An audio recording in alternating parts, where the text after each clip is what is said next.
Sarve bhavantu sukhinah, sarve santu niramayaah, sarve bhadrani pashyantu, ma kaschid dukkha bhag bhavet. Om Shantihi Shantihi Vishva Shantihi.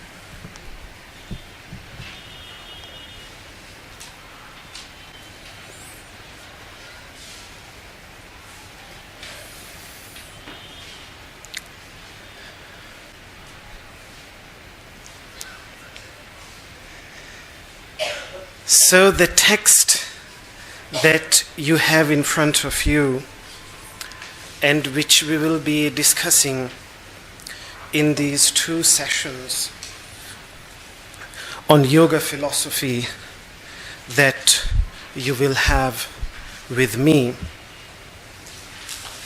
is a 1200-year-old text. It's a very small text, just of 5 verses.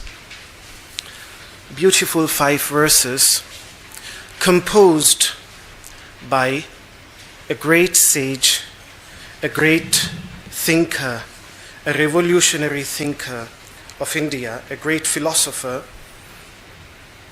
I call him great because India was not the same after him.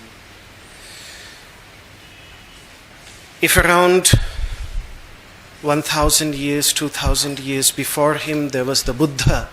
He was a great thinker, he was a great philosopher, because after him, everybody had to mention him, had to talk about him. Whether they agreed or disagreed, his name, his teachings are there.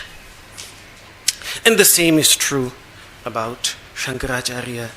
The impact of his thoughts and ideas was such tremendous that no great thinker, no philosopher after him, whether they agreed or disagreed with him, but they could not escape his thoughts, his ideas. On the tradition of yoga, his influence is tremendous, particularly the way yoga was practiced in India after him. His influence is tremendous. And why I'm saying this, because if Sankhya philosophy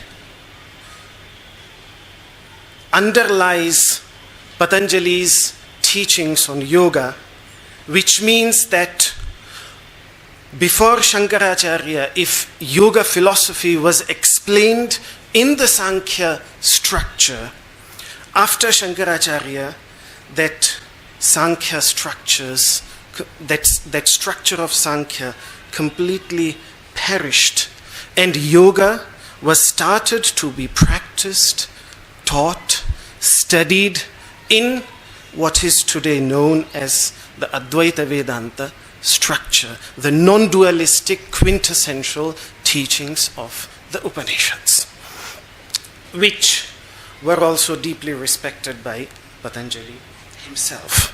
As Swadhyaya, self-study for Patanjali, one of the meanings of Swadhyaya is to study about the self, the essence of one's being, consciousness, in the teachings of the masters of the Upanishads. There is considerable debate among modern historians on Hatha Yoga, who should be credited to be the foremost practitioners and teachers of Hatha Yoga, whether it is the Natha Yogis or the Dashanamis. The debate is between these two traditions. The Dashanamis are anyway Śaṅkarācārya's, it's just another word for Śaṅkarācārya's followers. Even the Natha tradition, which is often credited to evolve the Hatha Yoga tradition, was deeply influenced by Śaṅkarācārya's teachings. And that's why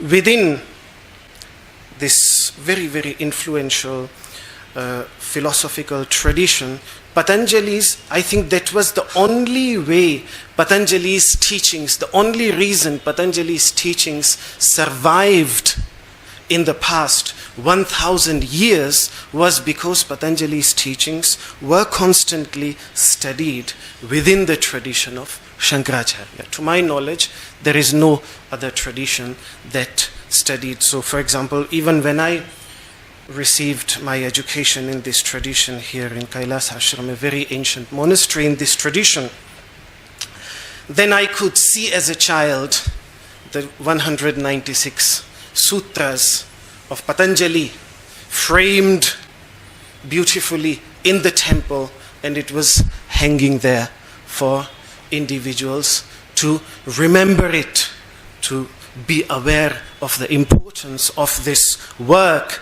as a practical method to experience and meditate on what the Upanishadic teachings, what the Vedantic teachings are talking about, the true essential nature of the self.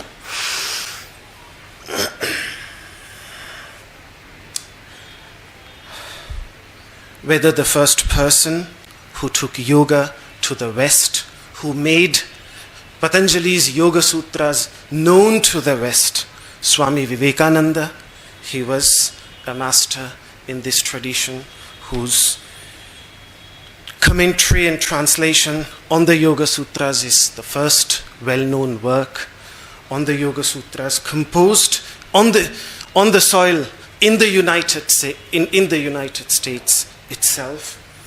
And even Guruji, when he starts his Light on Yoga, the great seminal work on yoga, the Song of the Soul, in the very beginning, if you look at it, Song of the Soul, which is just his title to Nirvana Shatkam, to the 6 verses on Nirvana composed by Śaṅkarācārya, the same author.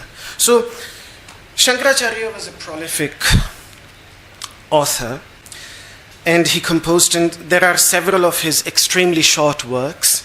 This is one of those which discusses a highly contentious issue, which is discrimination based on caste. Discrimination of some kind existed in all societies, and they exist even in modern societies to a great extent. Today, in a world where everything is about money, there is tremendous discrimination between the rich and the poor. We cannot deny that. But the wise ones, and for which he uses the word yogi himself in the second last verse, tam bhasyaihi pihitarka mandalini bham spurtim sada bhavayan yogi nirvrita manasu. Yogi, a yogini, has always tried to eradicate them through their yogic wisdom. One of the great social evils that has afflicted ancient Indian society which is so often discussed and talked about, that is casteism. And it was not so much the castes themselves, but it was the hierarchy, the sense of superiority and inferiority, and then remaining stuck in your own occupation, and then ultimately that untouchability, which was extremely problematic, and I would say against fundamental human dignity.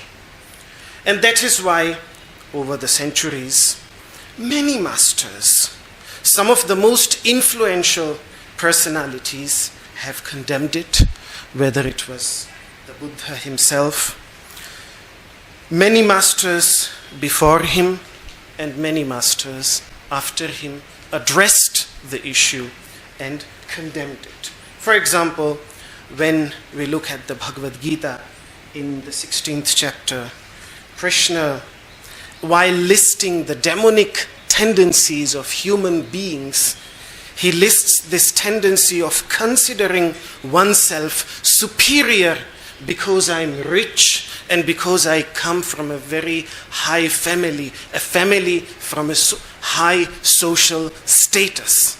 And there Śaṅkarācārya gives the example that, for example, if somebody would say, in my 7 generations of my forefathers, all were great scholars and great masters, and that's why I'm a great person, I'm a great human being, I'm above everyone else. This is demonstrated to be a demonic tendency. So whether it is darpa, which means pride, due to wealth, familial affiliation, or social status, or whether it is atimana, which means superiority complex, to think oneself to be above others. These were considered as demonic qualities arising within ignorant. Wherever there is ignorance, this tendency arises. The reason might be the superiority because of caste, the superiority because of any other reason, because of social status, because of political power, because of wealth, whatever the reason might be. But the moment that superiority complex comes, superiority over others comes, from a yogic perspective, it is seen as a demonic tendency, as a asuri sampat. Because, as I have been repeatedly pointing out, that one of the very definitions of yoga is equality. Samatvam yoga uchyate. Even it's one of the several meanings that are given to the word yoga itself, that samatva. Sama means same. And there are various ways in which this samatva, which means this sameness, the state of being the same, is explained. One of them is to be the same towards all, to be equal towards all. Easily said, but in practice it is extremely difficult, very, very difficult. But that's what yoga is about, to take upon the difficult challenges, cultivate the strength through practices, and then being able to have that inner, like for the yogic masters, the master is always the sun. The sun shines upon all beings equally. It shows the path from an elephant to an ant. Both of them benefit equally from the same sunshine. The great ideal of a yogin is that sun, and that is why the sun is seen as the teacher of sama, and that's why sometimes the sun is also referred to as Saman, the great equal one, the one that is completely equal. And because this is tamasoma jyotirgamaya, the path to light, that path to light tries to understand the source of light and tries to live one's life in accordance to that universal source of light. And that is why in the yogic teachings, for example,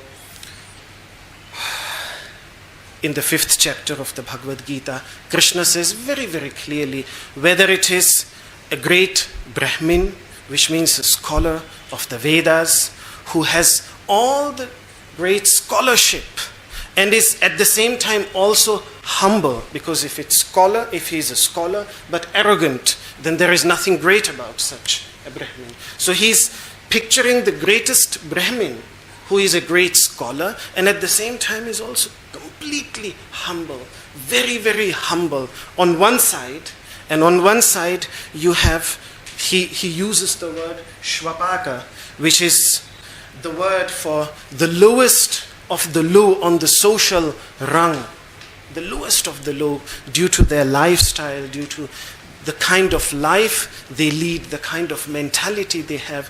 They were considered the lowest of the low. He puts both of them next to each other and says, a true wise person treats both equally. Sees that samadarshina, he uses the word, that he sees them with an equal vision. And like this, the masters, in another discussion, Krishna himself. And why I'm mentioning Krishna is just to underline the irony that sometimes society undergoes, that on one side the society worships Krishna here, but then sometimes just to show how much we fail to practice what has been taught by the person. But I think this is the story again of every religion. Great masters teach great things, and most of their followers always fail to actually practice and live. How many Muslims can truly follow the lofty teachings of the Prophet Muhammad?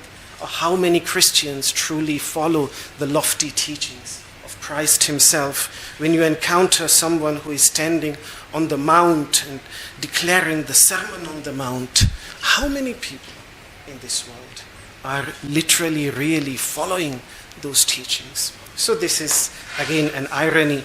But that same Krishna, elsewhere in the Gita, he speaks about looking at both with a similar vision.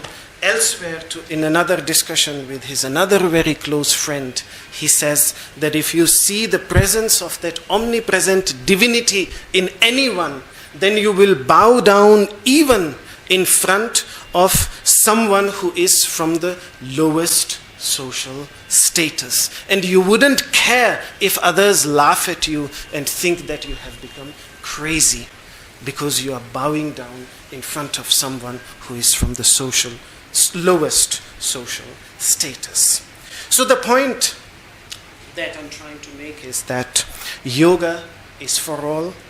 The yogic masters have always been all-embracing in their teachings, and even when it comes to the very practical aspect of Ashtanga Yoga, the 8-limbed path of yoga, I've seen classical passages recommending the practice of pranayama even to the lowest of the low in the society. Even for them, pranayama should be practiced, asana should be practiced, they should be practiced by everyone, for everyone. So, this text that is there in front of you is a dialogue. It is an actual historical occurrence that occurred in Śaṅkarācārya's life is very inspiring. Even now, despite seeing the film, I think the only Sanskrit film ever produced in India, to my knowledge, was the film produced on his life. It is a 2-hour film, and it is available on YouTube with subtitles, English subtitles. If you are further interested, you can. I have shared the link on my Facebook page yesterday, so that I can say today that I've shared it. And it's a very inspiring and sometimes also a very touching story. In any case, at the age of 32, he passed away.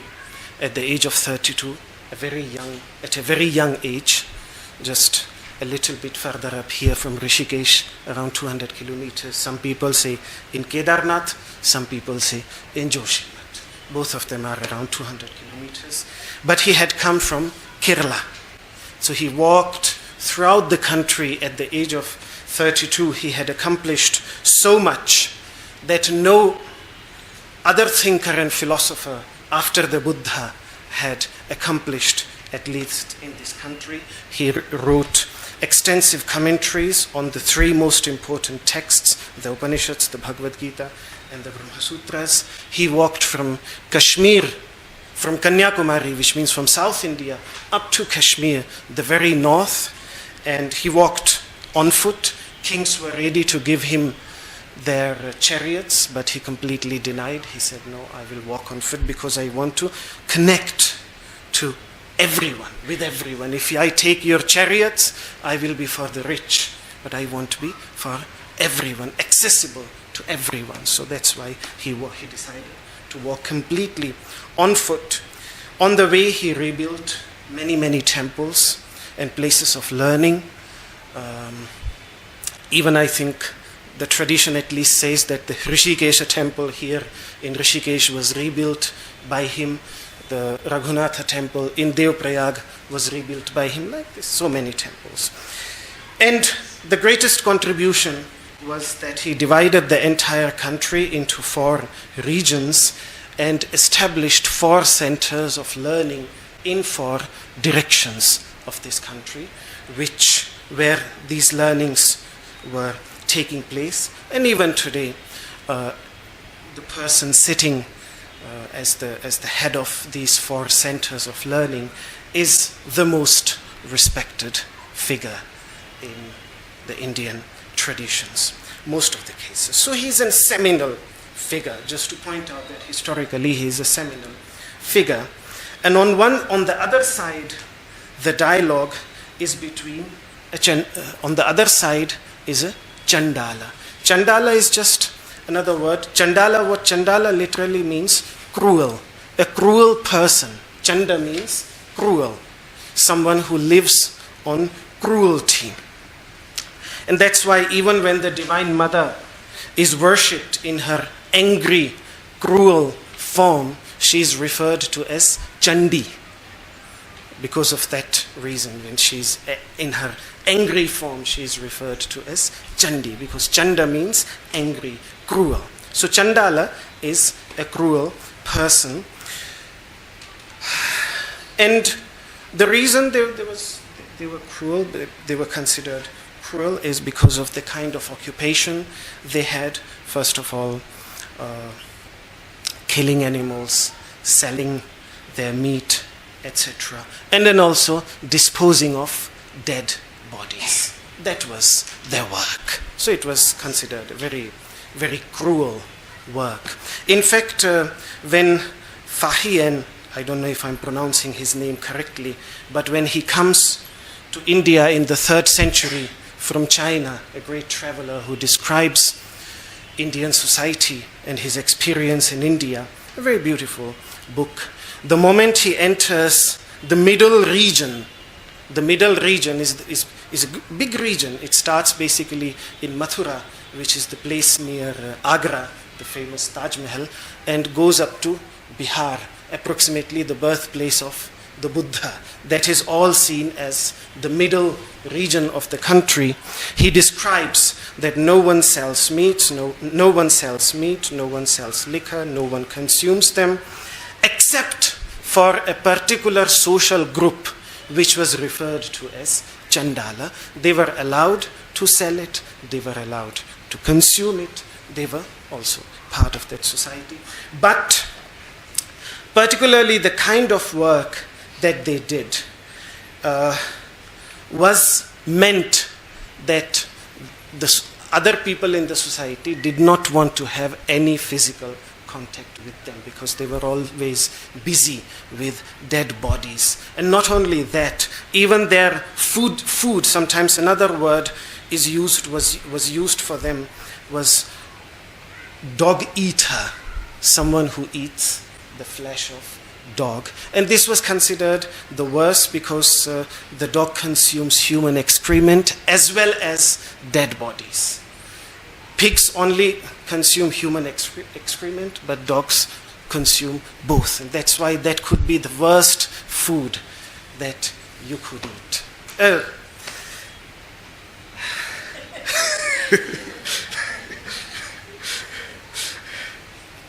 So it's really what in 1200 years ago you could have the highest and the lowest representative of society facing both each other. And I'm talking about this disparity, but don't think that the yogic masters did not try to bridge this disparity. For example, if funeral pyre and anyone related to funeral work, such as the Chandalas, were considered impure, then Lord Shiva is worshipped by everyone, but he smears on his body the ashes from the funeral pyre. So this attempt of bridging the disparity. Or, for example, Vishnu incarnates, as one of his 10 incarnations is in the form of also a pig. Or, for example, Adiguru Dattatreya, the great master Dattatreya, he has 4 dogs as his ever companions, which represent the 4 Vedas, the very 4 sources of wisdom. So the yogic masters have tried to bridge the disparity, and this is a similar attempt, while showing at the same time that how tenacious social customs can be. That someone like Śaṅkarācārya, who supposedly was always in that awareness of similarity and sameness, and had just, the episode is very important. Why is it so important? Because after he had written his commentaries, he went on Digvijaya. Digvijaya, which means victory over all scholars in the country, which means to undertake debates with all the great scholars and then convince them of his view.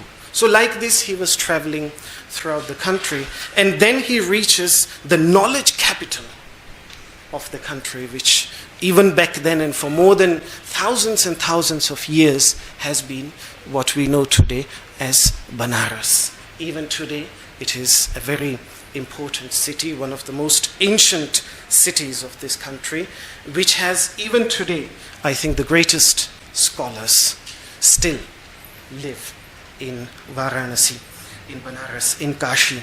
So he goes there, he holds these debates with all the great scholars, and then all of them accept him as Jagadguru, as the master of all creation. And after that, you can just imagine, even maybe a little bit of ego would have sprouted in his heart, because now he has become the greatest master. Everybody has accepted his authority, his scholarship, all the great scholars. And he goes, takes bath in the Ganga, and goes to the temple of Lord Shiva. And on the way, he's met with by this Chandala, who comes in front of him. And in that moment, the episode is beautifully depicted also in the film, in his life. It's a small little clip which can also be seen on YouTube, then he says that move away, because he does not want him to be touched by him. That is how tenacious sometimes our social upbringing and our customs in which we are brought up, they can be. That despite everything that he has been preaching, despite everything that he has been practicing, in that moment, he loses the truth. And the way the picture, the movie, the documentary on his life depicts it is very beautiful, because he's shown in the movie with two ever companions, knowledge of the essential truth as one companion, and the awareness of death as his second companion. He had these two companions. In the film, of course, because it's ridden with symbology, they are shown as two actual companions, but in reality they were not two actual human beings, but they were just like two companions that he always remained aware of the underlying unity of all beings. That was one companion. And the second companion, awareness of the transient nature of this world, which is represented by death. Everything gets destroyed, every individual dies. So these two awareness of the immortal essence and awareness of death, these two were his constant companions. What happens the moment he says, move away, to distance him, that one companion of knowledge and wisdom, he moves to the other. That Chandala doesn't move away. But his most precious companion, his knowledge, his wisdom, moves away from him and goes to the side of that Chandala and stands next to that Chandala. That is how symbolically the movie presents it. In any case,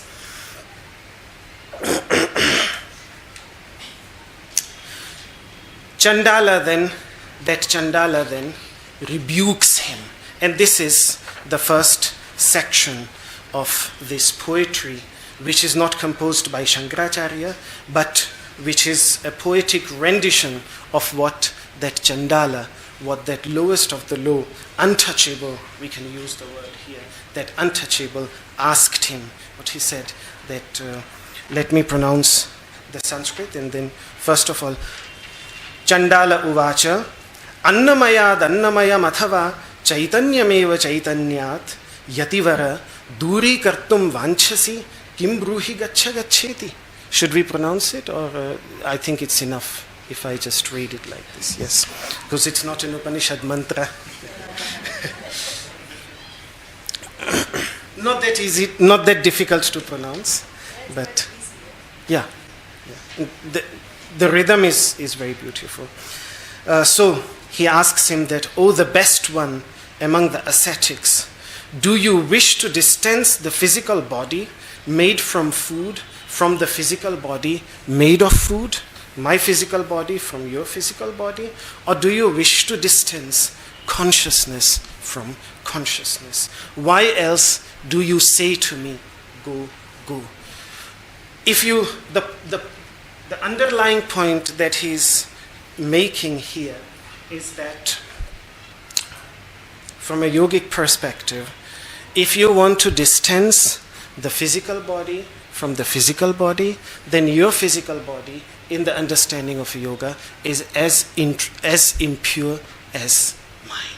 Because all the impurities that are constantly flowing out from this physical body is the same for everyone. And that is why, for example, in Patanjali's teachings, in fact, Patanjali, when he defines avidya, which means ignorance, in the beginning of the second chapter, one of the ignorances that he talks about is to misconceive the impure as pure, to have the illusion of purity in something that is essentially impure. And the idea that is there, that we can clean our body as much as we want. But ultimately we can use the best soaps, but it's just momentary. After a while, again that smell starts to come very naturally from the body. And that is why then to live in an imagination that someone's body is impure and my body is very, very pure, for the yogins, this was a form of ignorance, a form of misunderstanding.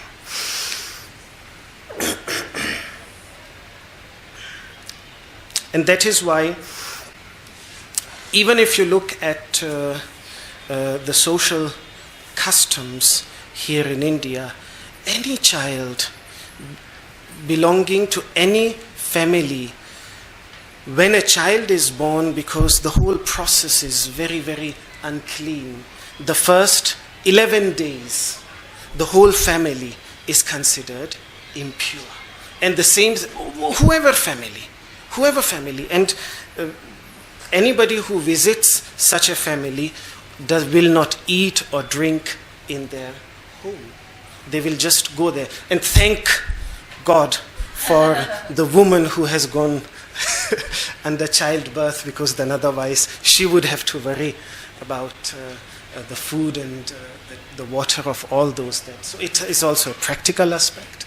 And of course it is also part of that to remind that inherently the human body is unclean. But it has to be made clean, like we make it clean by washing it every day, by washing it with water. In the same way also, the mind which resides within it has to be purified through good deeds, through good thoughts, through good ideas. It's a constant process. It is something that has to be done every day. Like we have to take bath every day.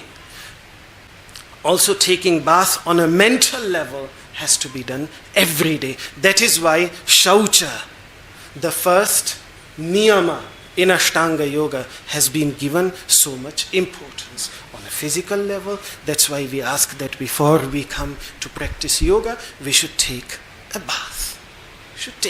And then come to practice on a physical level. And then yoga helps us to clean ourselves on a mental level. Like we clean the house in which we live, and yet every day it becomes dirty. Every day dust falls into it. But that is part of the reality. The same way, because the body is essentially impure, unclean, it becomes unclean every day in the morning, and yet we work to. But even in that sense of cleanliness and purity, what this Chandala is reminding Śaṅkarācārya is that the imagination of purity which you have created is just a mental imagination. Deep down, your body and my body, we are completely the same. And that's why if you want to distance your body from my body, then it doesn't make sense. And if you want to distance your consciousness from my consciousness, then all that you have been teaching about is that consciousness present within the human body. That is what the yogic masters always refer to as the supremely pure. That is what that consciousness, that light, that inner light, in the same way like physical light is not only pure in itself, and it can never be defiled. You cannot defile light. You can defile water, you can defile air, you can defile the earth, but you cannot defile light. Light cannot be made impure, unclean. And in the same way, this light of consciousness present. On the contrary, light is not only pure in itself by nature, but light also purifies. It destroys the impurities. It destroys anything that is impure. And that's why, for example, a typical example that is usually given by the masters, to roast away impurities, to burn away impurities. And that is the idea also present in the Gayatri mantra, in the famous mantra, Om Tat Savitur Varenyam Bhargaha, Bhargaha, which means that we meditate on the light which burns away the impurities. So it is not only pure in itself, but it is purifying, which means anything that comes in the contact of that light also becomes pure, clean. So it's not only clean itself, but it also makes everything else clean. In the same way is this inner light of consciousness for the masters, that they refer to it as urdhva pavitraha, which means purifying all of us. We are purifying at the very source. At the very source, we are not only pure, but we are purifying like light. So, it is foolish to try to distance your impure body from my impure body, and it is equally foolish to distance consciousness from consciousness, because you yourself, that is the basic fundamental idea in Śaṅkarācārya's teachings, which is spread all over the country, was that it is the same light of consciousness present within all human beings, and not only all human beings, but within all living beings. It is the same light present. So if it is the same light present, then based on your own teachings, you can't distance your light from my light. Usually the examples that are given, he himself, because this second bit has to be explained a little bit, and that is what Chandala himself then explains in the next verse, in which he further rebukes the great scholar, and it's a beautiful composition, even poetically. Let me try to sing it. King Gangam Buni Bimbitem Baramano Chandalavati Payaha Purevantaramasti Kanchana Ghati Mritkumbhayorvambare Pratyagvastuni Nistaranga Sahajanandavabodham Budhau Viproyam Shvapachoyamityapi Mahan Koyam Vibheda Brahmaha.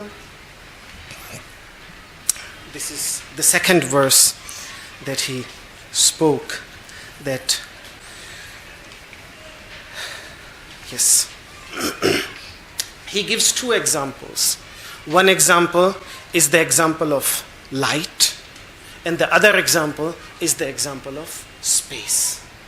Both are typical examples to explain consciousness in the Upanishadic teachings. Whenever the Upanishadic masters speak about this principle of consciousness within a human being, the terms, the language then that they use is either the language of space or the language of light. The more the better we can speak about space, the better we can speak about light, the better we can speak about consciousness. And the Sanskrit words for light and space are very beautiful.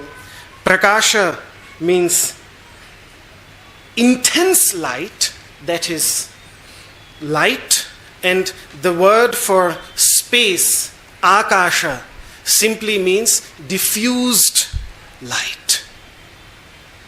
Because ultimately in space, light, whether it is in a very little amount or more amount, light is always present. I don't know, and it would be very interesting to find out if there is any supremely dark region in this world where there is no light at all. It's just the degree that in some places the light is more intense, in other places it is less. But light is present everywhere. Wherever there is space, there is light. So prakasha is intense light, and akasha simply means omnipresent. But it's the Sanskrit word for space. And it is interesting because the word is also present in the name of the city where this dialogue is present, Kashi, the city of light. So he's taking these two as his arguments, and he's saying that he just addressed him as the best one among the ascetics. Tell me what difference there is between the sun that is reflecting in the most sacred river flowing in front of us here, Ganga, the sacred water in which people come from the entire world to take bath. So whether the sun, this is not about the Ganga river, but the sun reflecting in that river, or, and it was also the same river flowing in front of where this dialogue is happening, because the Ganges river also flows, and clearly the Ganges river was not as dirty as it is today. Back then it was an extremely clean river. That is why this dialogue can treat it as the very clean river, the cleanest of all, the most sacred of all waters. So the jewel of the sky, Ambaramani, a beautiful poetic expression for the sun, the jewel of the sky, when it is reflecting in the sacred river Ganga, or in the fetid, putrid waters of a shoemaker who washes the hide of dead animals in that water and then makes shoes out of it, that extremely filthy water which contains elements of dead bodies in it. The sun which is reflecting in that water, is there any difference between that sun? And if your level of realization is about that light, then how is it that awareness of difference between an untouchable and a scholar is arising within you when you are living on that level? Because all the yogic practices are about that light of consciousness. And is there any difference between the light? Tell me, do you think there can be any difference in the light, in the same sun which is reflecting on one side in the most sacred water and on the other side in the unclean water? There is no difference. And in the same way, also the space, because you speak of space, so the space which is present, whether in a pot, in a jar made out of gold, or whether it is made out of earth, the space within both is the same. The space within a golden jar does not become golden or special in any way because of that. And the space within an earthen jar does not become less special, less meaningful because it is in an earthen pot. Both of them remain the same. And that's why when you speak about this inner reality, this inner substance, Patanjali also speaks about it when he starts his discussion on meditation, and he speaks of the results of meditating on Om. In the first chapter, he says that the result is an awareness of this inner substance, inner reality. The same word he uses there, pratyak, which means inner essence, not something that can be found within oneself by entering the heart through the practice of yoga, which is like an infinite ocean. He compares it to an infinite ocean of consciousness and bliss. Consciousness, awareness, an ocean of awareness and an ocean of bliss. Bliss, the word that we translate as bliss into English, simply means inner prosperity, in which there is nothing lacking, in which no need is felt. And that bliss is in it, naturally present. The moment a person enters within, through meditation, he feels that it is the very natural state of being. In fact, in the understanding of the yogic masters, confusion and suffering requires a cause. There is always a cause, a reason for a person to be sad, to be depressed. But happiness, joyfulness for the yogic masters is a natural state of being. It is not something that has to be acquired. Like health is not something that has to be acquired. Health is natural state of being. So similarly, yoga for the yogic masters, that inner peace is the natural state of being, is not something that has to be acquired. But yes, when we lose our health, that natural state of being, then we start saying that through these medication, through these lifestyle changes, through these yogic asana practice, I'm regaining my health. That's just a figure in language. Ultimately, what I'm regaining is just my natural state of being. So in the same way, like health is for the understanding of the yogic masters, that's why, in fact, the Sanskrit word for health, which is used in all the languages of India, even today, whenever we speak about in Hindi to someone, are you healthy? It literally translates as, are you in a natural state of being? When we ask someone, kya aap swasth hai? Swastha. Swastha simply means, are you in your natural state of being, as you should be? Or has something influenced you and pulled you out of your natural state of being? So, that swastha, that natural state of being, like health, is natural state of being. Yoga too is seen as the natural state of being, and depression, sadness, suffering is seen as something that is caused, that is created. So, and he also uses a very potent adjective. He says that this ocean, because usually oceans have a lot of waves, big waves. But this ocean of bliss and consciousness, which the yogis experience, is nistaranga. Nistaranga, which means there are no waves on its surface. Waves create discrimination, difference just on the surface. Even though all waves are made of the same water, so thoughts and ideas and concepts, they are like waves in the understanding of yoga. They are waves on the surface of this ocean, and they are the ones that create discrimination.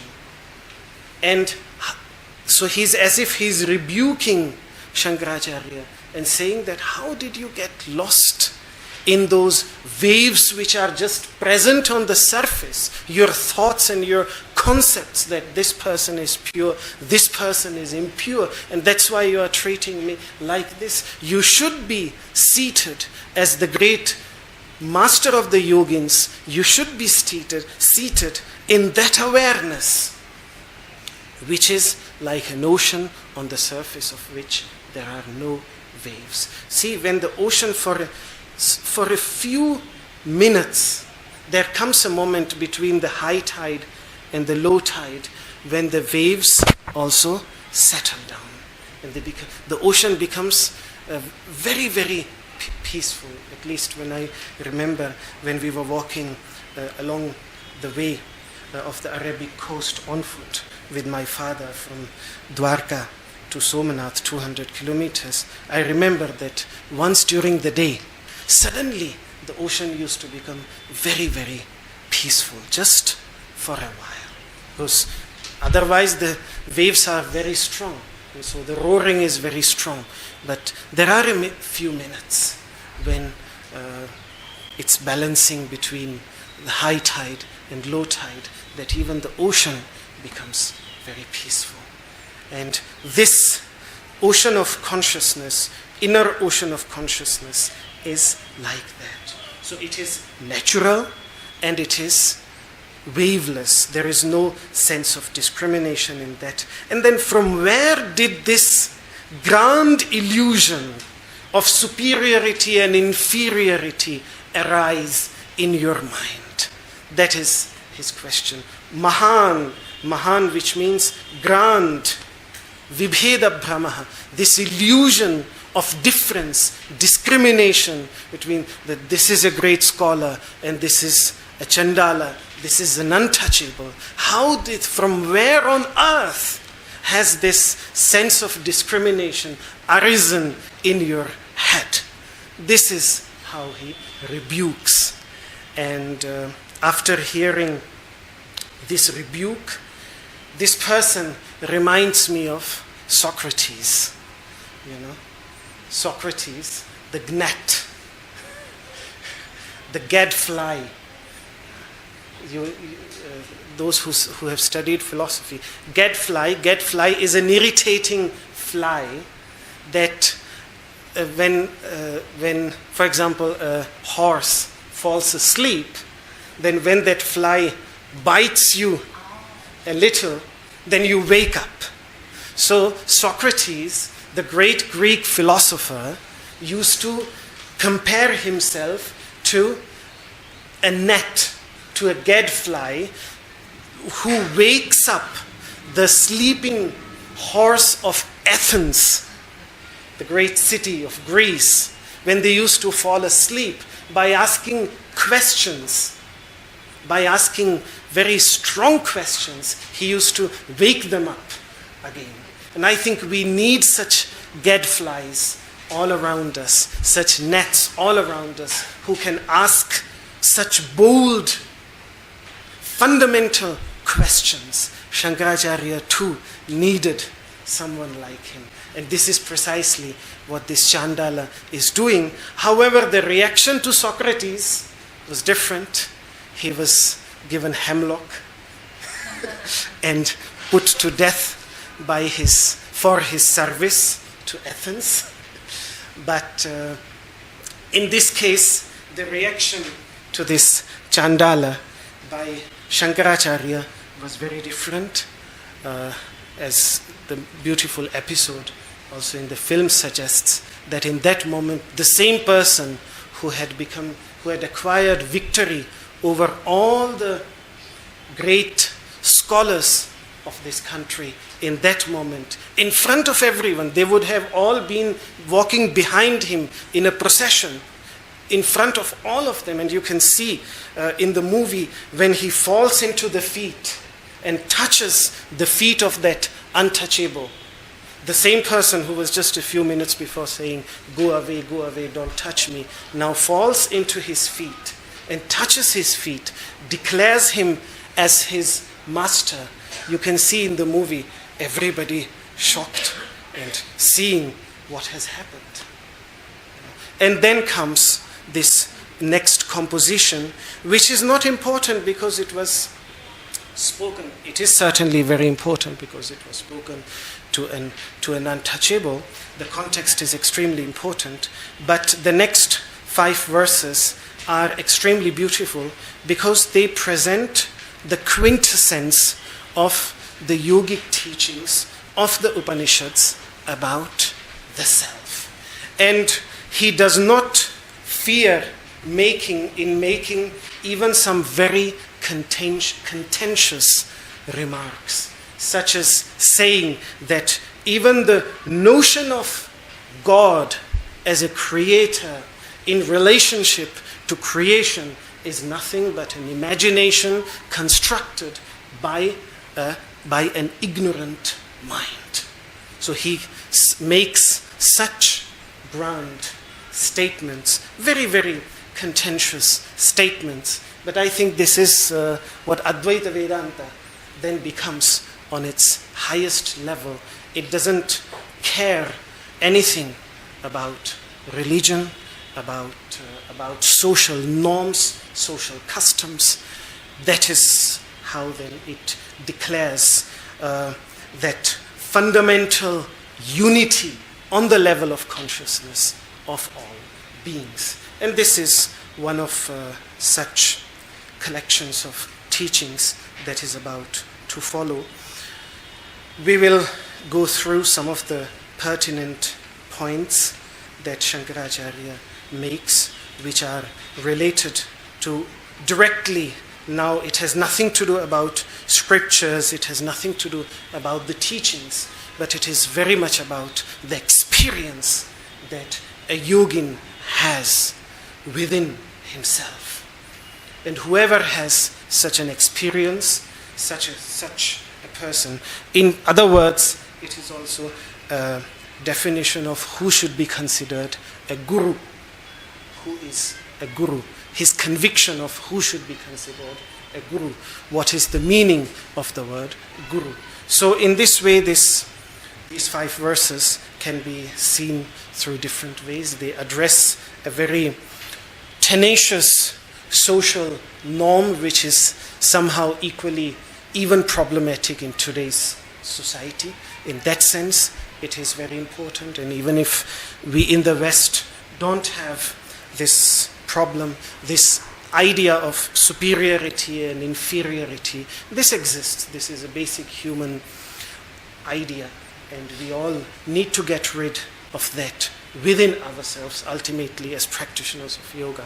That is so. On one side it addresses that issue, on the other side it makes us aware of that light of consciousness within us, and at the same time it also talks about who is a guru, a master. So if we refer to, for example, Guruji as Guruji, what do we mean when we refer to him as Guruji, as a master? What does the word guru really mean? So all these things, all these ideas we discussed, but we'll come back to these 5 verses. Some of the pertinent points of these 5 verses in our next discussion. Any questions? Anything that you feel doesn't make sense to you, or should be rejected, should not be accepted, is not meaningful?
सर्वे भवन्तु सुखिनः सर्वे सन्तु निरामयाः सर्वे भद्राणि पश्यन्तु मा कश्चित् दुःखभाग् भवेत्